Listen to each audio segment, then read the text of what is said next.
Okay, let's begin. Survive. How to Survive Anything Anywhere audiobook. Page 146. How to avoid being chomped by a hippo.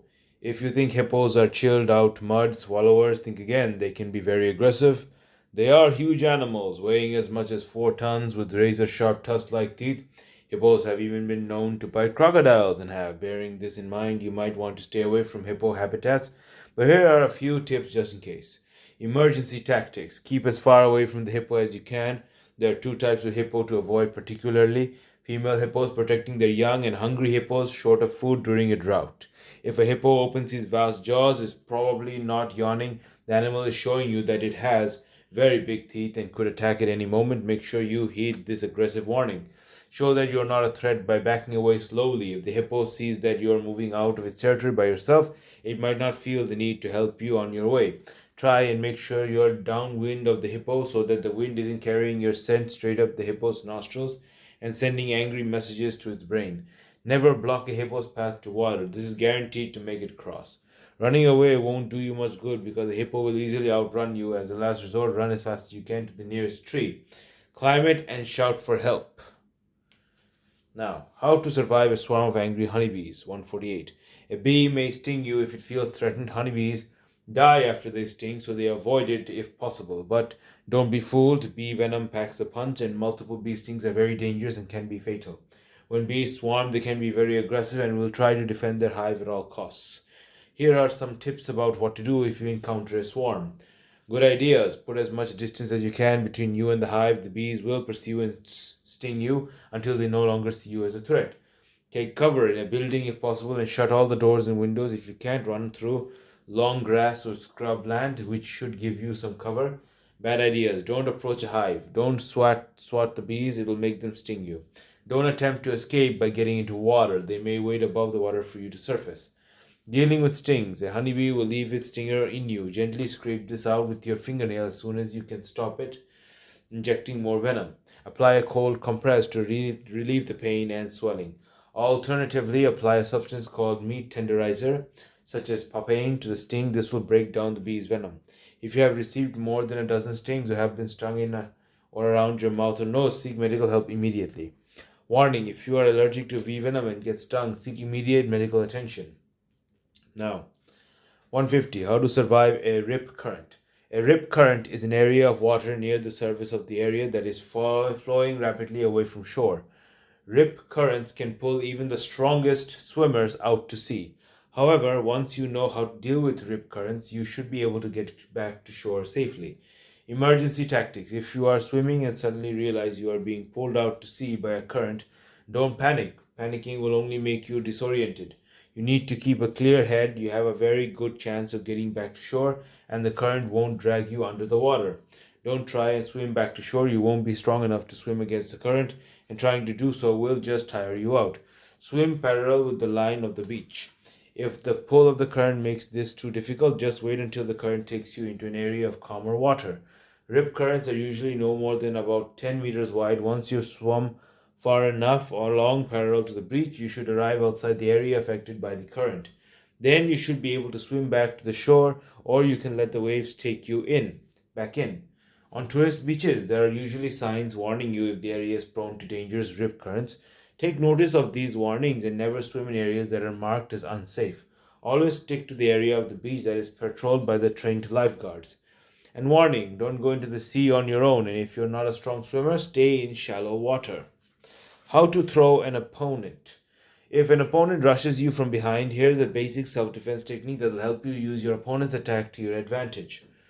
Warning: never practice this move on an unsuspecting opponent. Always make sure that there are plenty of soft mattresses or mats around to provide a soft landing while you are practicing. What do you do? Practice this maneuver with a friend, taking turns to be the attacker, and to defend yourself, use a mat to break your fall. 1. It's important to act quickly, so as soon as you feel your opponent's hand grab you, grip his arm firmly with both hands.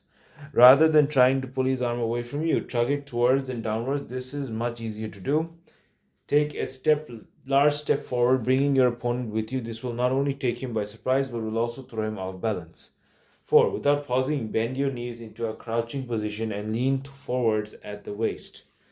As your opponent begins falling forwards, tilt your body to the side and use this momentum to pull him forwards, landing him on his back on the mat. How to find your way in a maze. 154.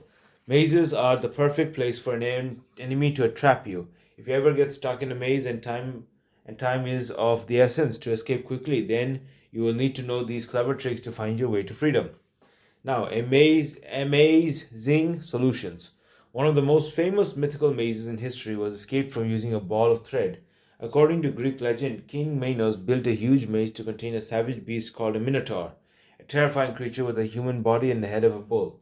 One day, a young man called Theseus decides to defeat the minotaur. When the king's daughter fell in love with Theseus, she said she would help him and gave him a ball of thread.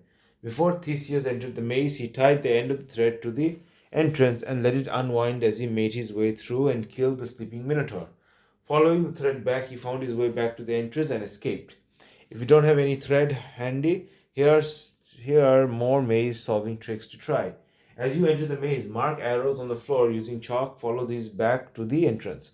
If you go down a dead end, walk back to where you turned into it.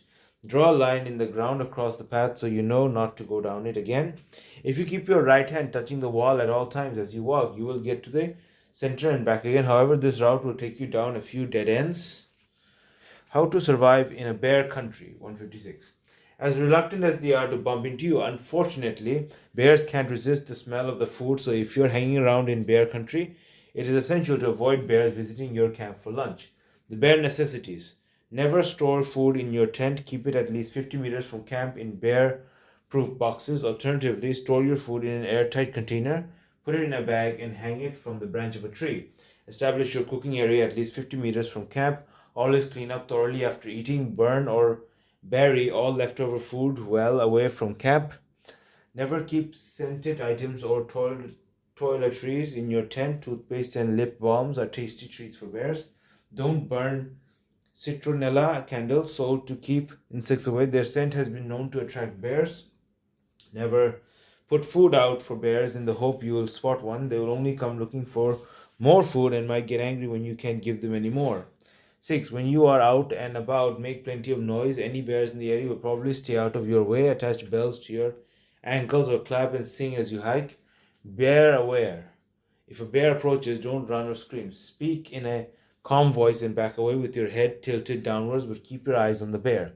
If the bear attacks, play dead. Roll on your front and curl into a ball, clasping your hands behind your neck. Stay still until the bear loses interest. If it doesn't show signs of leaving you alone or becomes ferocious, fight it off with all your might.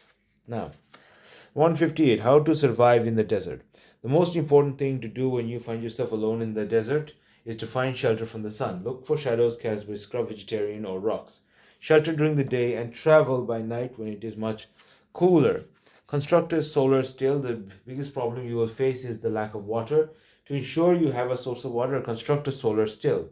Take your plastic bag and cut down one side seam along the bottom edge. Open it out so you have a large plastic sheet. Dig a shallow hole. Okay. 160. In the middle of the hole, place a cup upright in the sand below the level of the ground. Cover the hole with the plastic sheet and anchor it with stones around its edge. Place a small stone in the middle of the plastic so it is directly above the cup. Water vapor will condense underneath the plastic sheet and drip into the cup. Okay? Essential survival tips. Your solar still will not provide much water, so you need to conserve your bodily fluids. The biggest cause of water loss is sweating. You need to keep your mouth closed and breathe through your nose. This reduces the amount of water you lose from your body. Make sure your movements are slow and regular to keep your sweating to a minimum. Keep as much of your body covered as possible to protect your skin from the sun and hot winds. If you have a hat, keep it on to protect you from sunstroke and to conserve moisture. If you don't have a hat, tie a piece of cloth around your head. Make sure it hangs over the back of your neck. Watch out for signs that you are suffering from too much heat. You will start to feel very tired and disoriented. Check the color of your wee. If it is dark browny yellow, you are dehydrated. The moment you are aware of any of these warning signs, drink a few sips of water every hour. The large expanse of mostly empty terrain in deserts will cause you to underestimate distances. As a general rule, things are about 3 times further away than you think. Sandstorms are frequent in the desert. If you get caught in one, stay calm. Look for something to shelter behind. Cover your nose and mouth with clothing and lie down flat with your back on the wind until it has passed. Okay. Okay, how to survive an alien encounter. If you're lucky enough to meet an alien in one of your adventures, stick to the following advice to make sure your encounter is a safe one. Alien advice. Aliens could look very different from humans, so be prepared to encounter tentacles, many eyes, fangs, or slimy bodies. Never look shocked. It is vital that you don't offend an alien. You don't want it to use this laser gun on you. Keep your facial expression neutral at all times. Aliens probably won't speak English Earth languages, but they could have a gadget that can help them to translate any language. Make sure you speak slowly and repeat any long words to ensure they understand you. If an alien invites you to come on board a spacecraft, politely say no. There are stories about humans being abducted, kidnapped by aliens, and even though these may not be true, you want to keep your adventures on this planet. The alien may be very interested in you, so why not introduce it to some typical Earthling foods? Whether you serve afternoon tea or hamburger and chips, have lots of napkins handy. Eating with tentacles is a tricky business, and you don't want the alien to feel embarrassed. 64. How to cross a rope bridge. Faced with a fast flowing stream while trekking on an adventure through the jungle, how will you make sure your team of adventurers and all the equipment make it to the other side without being swept away by the current?